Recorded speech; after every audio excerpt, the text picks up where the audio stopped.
It's another Saturday afternoon of basketball here on the ACC Network. Today in Little John Coliseum, the Samford Bulldogs from the Southern Conference pay a visit to the Clemson Tigers. Hi friends, along with Kelly Gramlich, Pete Hannity with you. A Tigers team trying for an 8th win in 9 ball games this season against a Samford squad that has struggled so far against a tough schedule. Clemson off to a hot start, best start since 13-14. Samford injury issues, picked to finish second in the SoCon. Not exactly playing like that team so far. Let's focus in on some of the key players in our ball game today. Samford, a team missing their starting point guard, Kristen Cunningham. We'll go more into that a little bit later on. But Justin Coleman, a transfer from Alabama, is another very good point guard for them. Coleman leads this team in assists, and like you said, Pete, transferred from Bama, has played against Clemson before in a Crimson Tide uniform. Now, as for the Tigers, in a game in which the guards will make a big impact, boy, great play on the perimeter from a lot of guys, especially Marquise Reed and Shelton Mitchell so far. Reed and Mitchell have been as good as advertised. That dynamic duo for Clemson.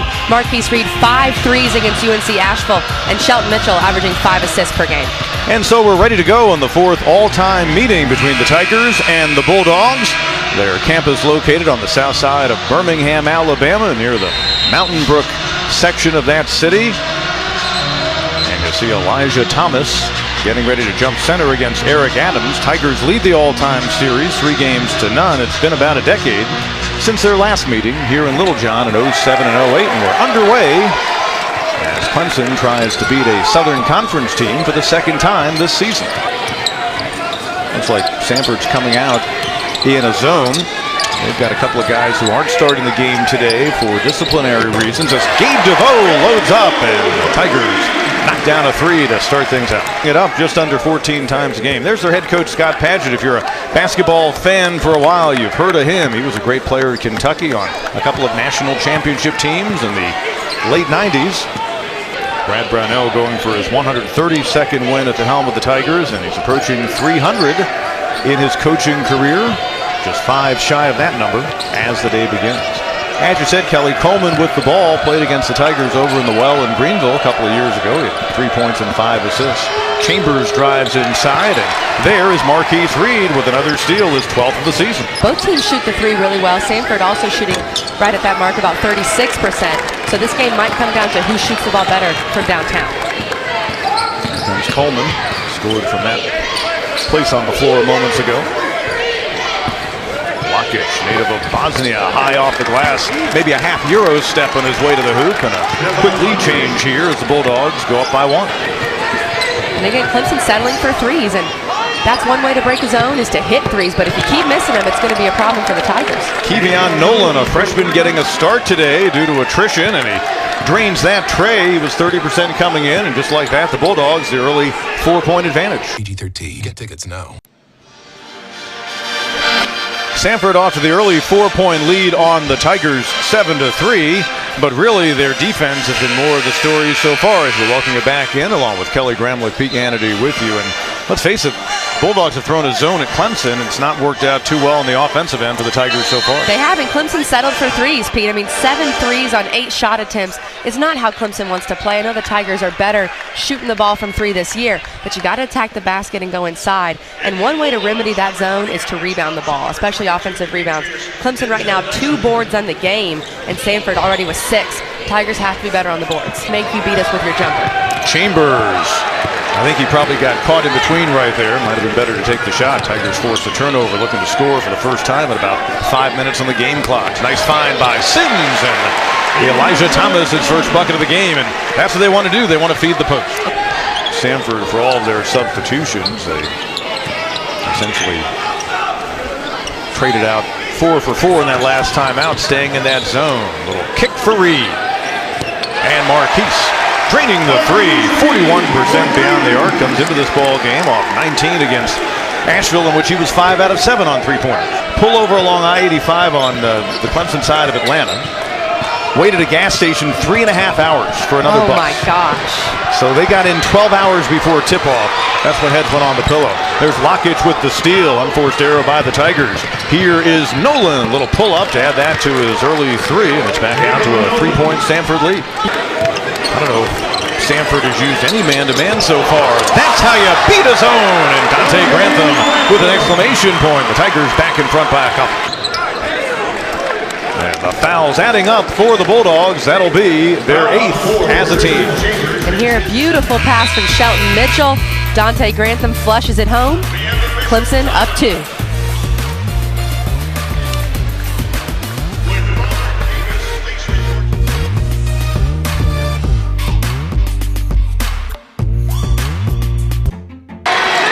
To Thomas.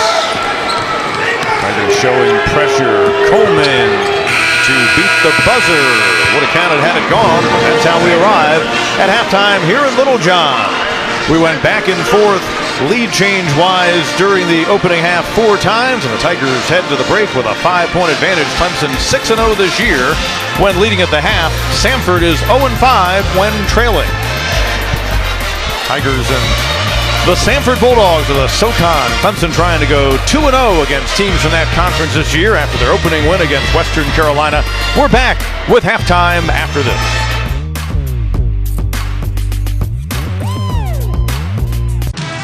It's me.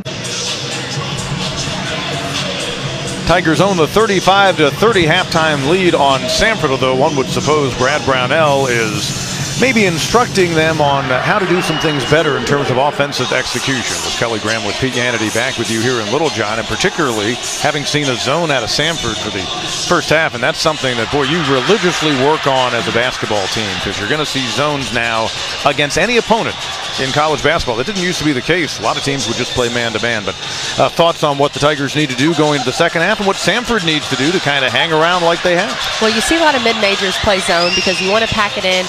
You have a height disadvantage. You want to make Clemson win the ball game from beyond the arc. And the Tigers 4 of 20 from 3. That's not going to get it done. You want to see Clemson attack more. They got to get better on the boards, make sure they get some points that way. Samford, I think you keep doing what you're doing. You pressure Clemson to make threes. You attack the basket on your own. And if Samford can make a few more threes, they shoot 36% on the year, they can stay in this basketball game. Clemson trying to go 4-0 all time against the Samford Bulldogs, and yet again another mid-major on this schedule that's picked way up high in its conference. Samford picked 2nd in the Southern Conference.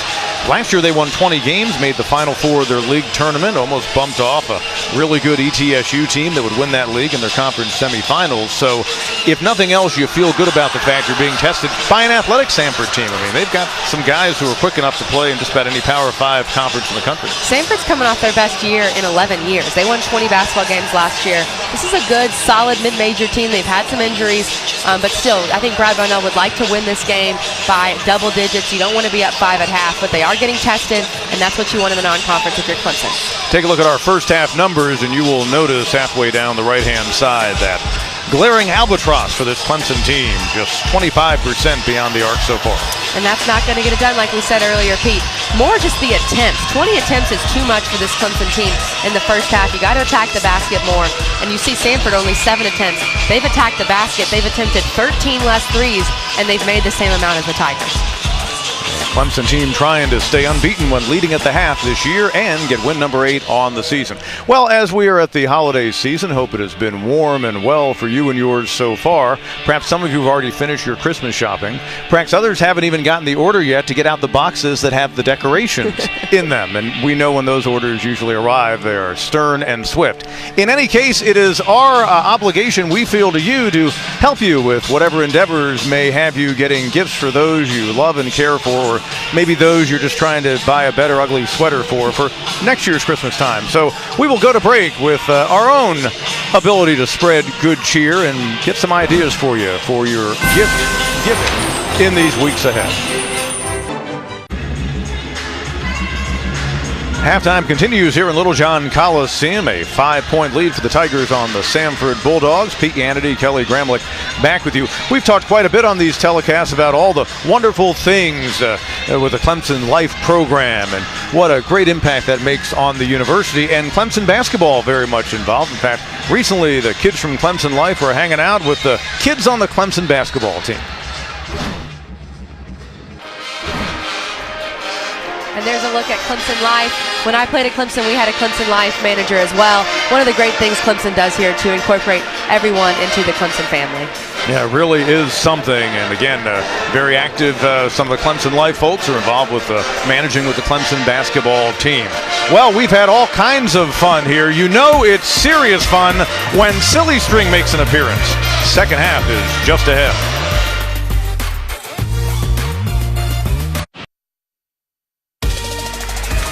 Tigers lead by 5. We get ready for the second half. A first half in which Samford hung around, led on several occasions, 4 lead changes. They've got some quick guards. Coleman was the catalyst for Samford for most of that first half. You see him distributing, you see him attacking, and there was Nolan with a big 3.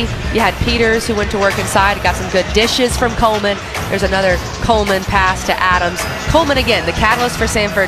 Clemson has to slow him down in this second half to ensure a Tiger victory. And you worry if you can't get hot from 3, and if guys like Denzel Dyson can hit them like that. Samford is a good team from outside coming in, 36% on 3-pointers. They might even be a little bit better by the end of the season with that number. Tigers came out of the gate hitting that 3, but then some irony ensued, even though Shelton Mitchell drained 1. That's been the big story so far in the game. There were 2 of Clemson's 4 made 3s, but Elijah Thomas was all of Clemson's offense pretty much in that first half. He got it going inside, offensive rebounds, he played some good defense, got a block there. Clemson found him inside, different feeds from Shelton Mitchell and Marquise Reed. And Dante Grantham, a few dunks early. We'll see if Dante Grantham can get more involved for Clemson. I think that would bode well for the Tigers down the stretch. Now, you noted Elijah Thomas. He was the offense, the only double-figure scorer for either side with 11 points. And now Eli continued to do good work on the boards, 5 rebounds.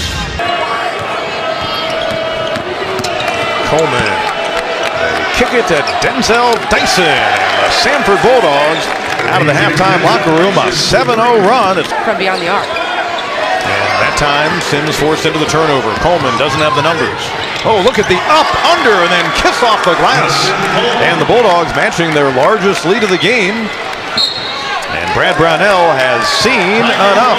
Tigers trying to cut into a 12-3 Bulldogs run in this half, and that's the way you do it. You attack the basket and a chance at a 3-point play. Let's also keep in mind a team that didn't get until 3 in the morning, Samford, and DeVoe knocking down another tray. He started the Tigers scoring, and he puts Clemson back in front. Samford has made the most of the 3. They've utilized it to their advantage, and Clemson hasn't really shot it well, but Gabe DeVoe heating up for the Tigers. How about Shelton Mitchell from the corner? And Mitchell, he'd been seeing it rattle out, but Shelton Mitchell knocks down the tray. 4 straight possessions with a made 3. 2 from Clemson, 2 from Samford.